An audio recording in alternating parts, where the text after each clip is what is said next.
All right, so the next one up. This is going to be another one we have said many times before.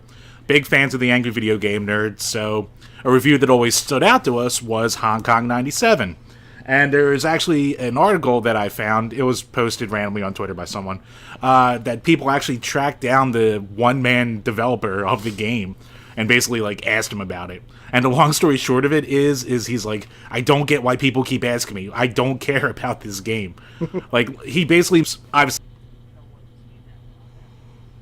with the Jackie Chan and whatever the leader of Hong Kong, China was at the time, you know, being the final boss and it being like one level with one song looping. He was like, I tried to make the worst game, just try and make fun of the video game industry.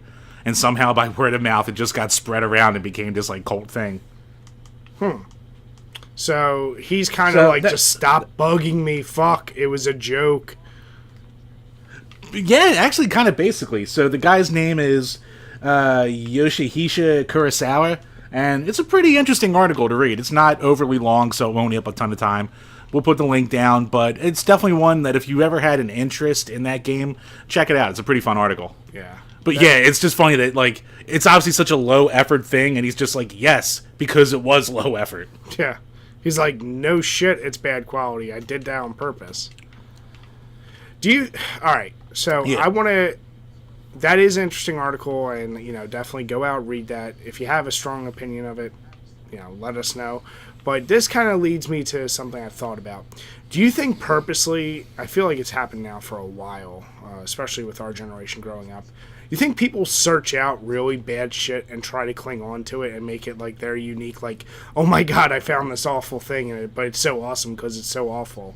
You know, do you think like that's a more and more current thing that's going on?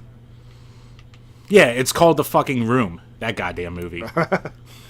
I mean, shit, if you really, you could technically say, from a film industry, Plan 9 from Outer Space, where, but the biggest difference or Rocky Horror with its cult following. Yeah, but like, at least, I mean, Plan 9, what you had there is Ed Wood legit wanting to make a good movie and putting his heart and soul into it, just didn't have a budget and made a shit show that people came to love. Rocky Horror is a little different because it's just they have legit production quality and whatever, but no, I feel like nowadays it's like the cool thing is finding that game that, you know, how many YouTube channels out there are dedicated to these, you know, like you said, you mentioned the Steam thing, that just do have the most fucking awful games, and it's like, well, what's really the point of, you know, playing those games unless you're purposely trying to shit on them, you know, like, you know, they're probably going to be bad, so I don't know. Yeah, I mean, it's the same thing. Like, this kind of thing only really works, like, especially with the end of movies, where it's a person trying to make a good movie and failing miserably. So, the Plan 9s, the Troll 2s, the shit like that. And, like, that's why they're awesome. That's why a thing, like, for me, like, Sharknado never worked, because they were intentionally making something bad. Trying to make a bad movie. Right. And then, you know, it's nerd bait almost. And people are like, oh, don't you see how bad this is? Like, yes, that was the fucking point. That's why it's not funny. Yeah. Like, okay, maybe I'm being hypocritical because I love Thanksgiving, but it's still just like, this is like Thanksgiving with a budget, I guess. But, I don't know. There's always going to be that section of people out there with, I guess it's a little less with games because a bad controlling game is so hard to really get behind as mindless entertainment. Like, a bad movie, you can chew away an hour and a half and be like, oh, that was funny.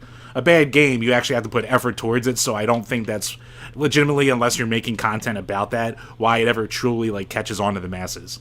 Like, people don't sit around and have Superman 64 parties. Or do they, and we don't know about it. I don't know. Where's my goddamn invite? But, no, Superman 64, perfect example.